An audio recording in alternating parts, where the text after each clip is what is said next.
Hello, and welcome to another episode of the Cozypreneur podcast. Today, we have a guest, Sammy Bohannan. She's the founder of Bohannan Virtual Solutions and is an online business manager, or OBM, who helps service-based online business owners streamline their operations, implement scalable systems, and build trusted teams.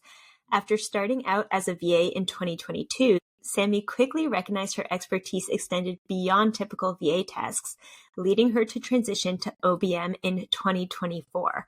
With a dedicated team, Sammy empowers entrepreneurs to confidently scale their businesses with clarity and ease, all while reclaiming their time and achieving sustainable growth without the overwhelm. Welcome back to another episode of the Cozypreneur podcast. If this is your first time listening, Cozypreneur is all about helping you make money and work with the dreamiest of clients. So grab your beverage, get your cozy socks on, and let's dive in. Welcome, Sammy. Thank you so much. I'm excited to be here today. Yeah, I'm excited to have you. So tell me a little bit about what you do. What does it mean to have an online business manager? Yeah, so it means having someone in your corner to help you get everything done that needs done, basically. So there are people that I work with who need very specialized support, and they're looking for someone to help them set up their project management system or help them to manage their teams. But then I also have people who are just looking for overall support in their business. They need help with everything, and they need someone to tell them how to get there and what needs to be done, and basically kind of like a partner in their business, but not like a part owner, just a partner to help them get clarity. So I actually have a team of VAs myself who I can bring with me into their business and help them get the things done. So we start by making goals and making a list and deciding what needs to be done to move the business forward and take some things off the business owner's plates. And that's the easiest way to explain it, because the list of things I do is never ending. It's more than just systems and building teams. It's a little bit of everything. So I still do some VA kind of skills, but there is still those systems and building teams and helping people create SOPs and getting clear on how to run the business. Yeah, I feel like you're like the little gears that keep everything moving behind the scenes. Like nobody knows you're there, but you have the business. You're like in charge, really. Kind of, yes. For a lot of my clients, I do tell like the CEO or whoever's in charge what to do sometimes. I'm like, hey, you need to do this. Are we getting this done this week? And so yes, it is like that sometimes. I'm curious, how did your role change, like going from a VA to an OBM? Well, as it just so happens, people really need an OBM a lot of times and not a VA. They ask a lot of VAs and they expect VAs to be able to do a lot more than most VAs can do. And I realized that I was doing all these things where some VAs were only doing one thing. So there are social media VAs, there are tech VAs there, and they specialize even further. And I realized I was doing this broad range of things, and I was really kind of helping run the business. I wasn't just doing tasks. I was helping make decisions, and I was helping keep track of KPIs and keep track of goals and create goals. When I first started, I didn't know what an OBM was, but then I started learning more about it, and I was like, oh my gosh, that is what I'm doing. It was really just a name change and not really a role change. I have had people who've come to me like, I don't know what you do anymore, Sammy. What do you do? I'm like, I do the same thing. I just have a different name now. That's awesome. And that's so funny that you said that, because I literally had no idea what a copywriter was before I like found the course for copywriting. And then I was like, whoa, this is a thing. I can do this. Yes.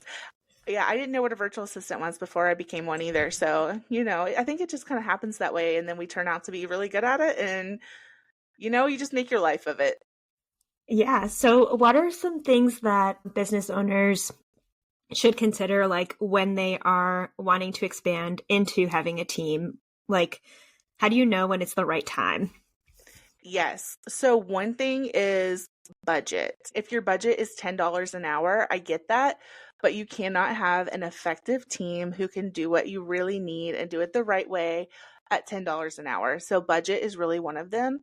And then another thing is, do you actually have the processes in place? And OBM can come in and help you set up the processes. But if you want a VA, they don't do that. They just come in and do the processes. And they can write out the process, they can document it once you teach them how to do it, but they do not create them. So having those processes in place before you hire people is very important. And I can always tell when that has been the problem, when someone tells me, I hired a VA before and it was a terrible experience. And most of the time it's because they didn't have their process documented. They didn't have expectations in place, and they didn't have a very clear goal or description of the tasks that needed to be done for the VA to fulfill. So that happens a lot. Being very clear on what you need and how it needs to be done is the biggest thing. Yeah, that's so hard too, because when you're so used to like doing everything yourself, like everything is in my brain. Like I'm not writing it down. Like I'm just doing it over and over and over again. I actually hired somebody to help me with the podcast. And I was like, oh, I really need to like figure out a system for this and like actually get it in my project management system and like actually like have a routine that we follow every single month. And so that was a shift for me because I was so used to doing everything myself and like not having to rely on anybody else. So yeah, where do you start though? Like if somebody has no SOPs, what is like the main priority for people? It differs depending on what their goals are. So that's why I like to sit down and talk about your 30, 60, and 90-day goals. And whatever your 30-day goals are, that's where we're going to start. Because otherwise it's complete chaos, especially if there are no SOPs, which I have seen plenty of times. So knowing what your goals are is where you really have to start. And for some people, that is just starting with a project management system. Some people don't even have that in place.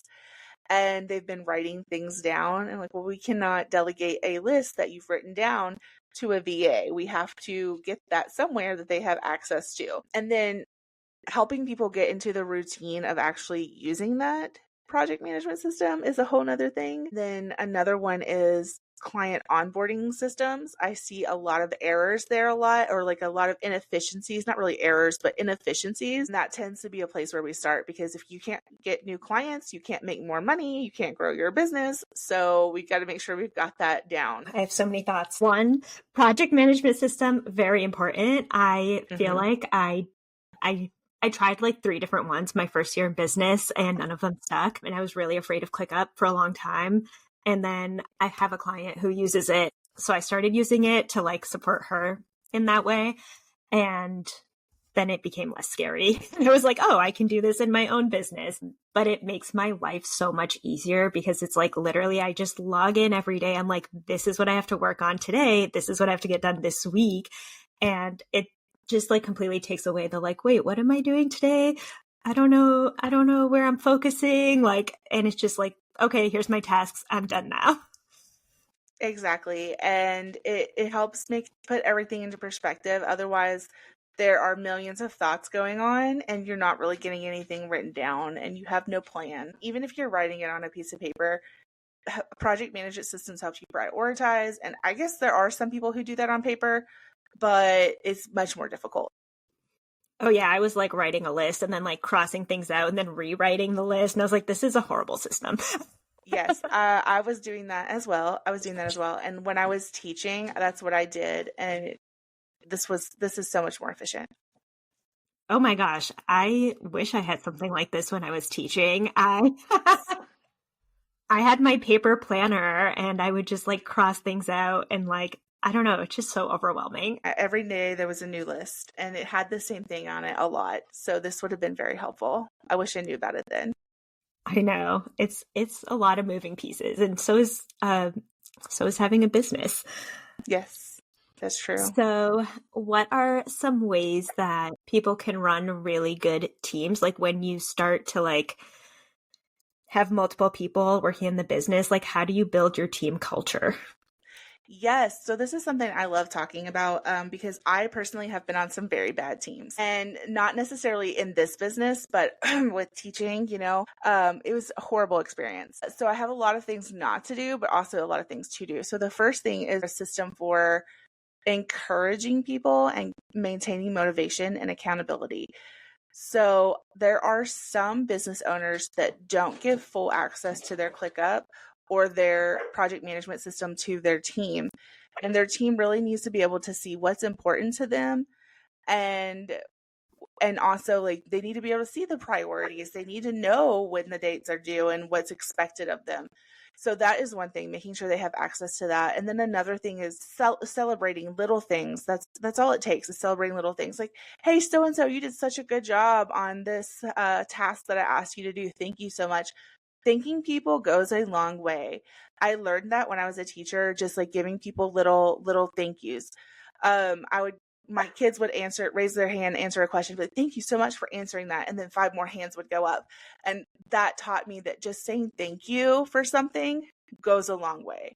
And that really helps build team culture. And then on my team, we have a Slack channel, and we have one just for like whatever you did over the weekend. And we have one where we compliment each other, and then we encourage each other to, for people to talk with each other outside of our team meetings.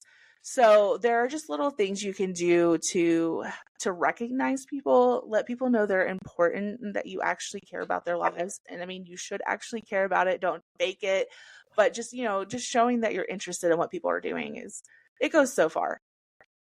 Yeah, that's huge. And like, it's huge for people building relationships, like not just with you, but like with each other, right? That's another classroom thing, right? Like where they would teach you, like, it shouldn't just be like teacher, student, teacher for every interaction. Like you're trying to build like teacher, student, student, student. So they're actually having conversations with each other, because that's really where you're going to get, like in classrooms, the best learning, but like in workspaces, the best work, because people like feel aligned and they're able to like mesh together and meet their goals together.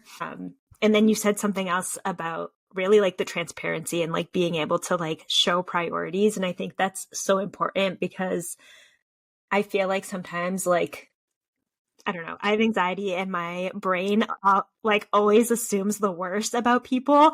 Or I'm like, they hate me, they don't care about me. And so I think just being able to see like, okay, like this is what they're working on and they're busy. And so like maybe they can't like have this conversation with me today, and that's okay, because I know they're working on XYZ, and just like having that transparency. So it's like everybody is on the same page. And I think that just creates like such a better workspace. Yes, I totally agree. And we have a shared calendar, and I like to do that with other teams as well. It's just a shared calendar where we know times that people are not available. And you don't have to tell me what you're doing, and I'm not going to necessarily tell you if it's something private, but like they know when they can reach me and when they can't. My team does, and they know that I'm busy during these times. And if it's something that's not like personal, I'll say, hey, my daughter has art class. I will not be able to answer the phone because I help out with the art class. So just knowing that you're not ignoring them is also, like what you said, just kind of knowing that they're not ignoring you. There's nothing wrong. It's just they're busy. They're busy. They got things going on. And I think too, like with the empathetic approach of like treating people like humans and like, finding out about their weekends. Like I always start all my calls where I'm like, hey, like, how was this last week? Right. And I know what's going on in my clients' lives. It just like, I don't know. I always also say that I have second grade teacher vibes. I'm like, hey, how is everybody feeling today? Like, yes. What's the weather check? Are you feeling rainy? And so I think just like having those check-ins and like, yeah, just treating people like humans is crazy.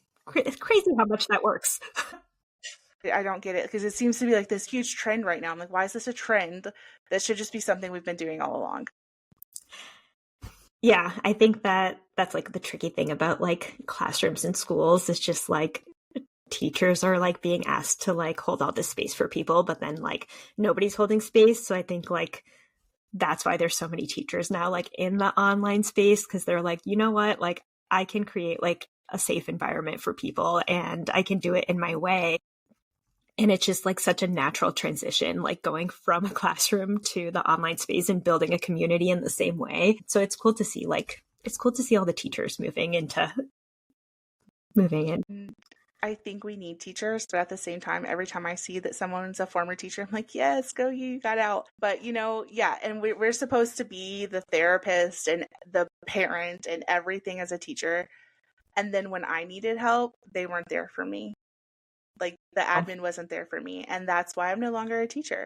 I needed support, and I was basically told that everybody is struggling. So I think that really has come over into how I manage with my clients and how I manage my team.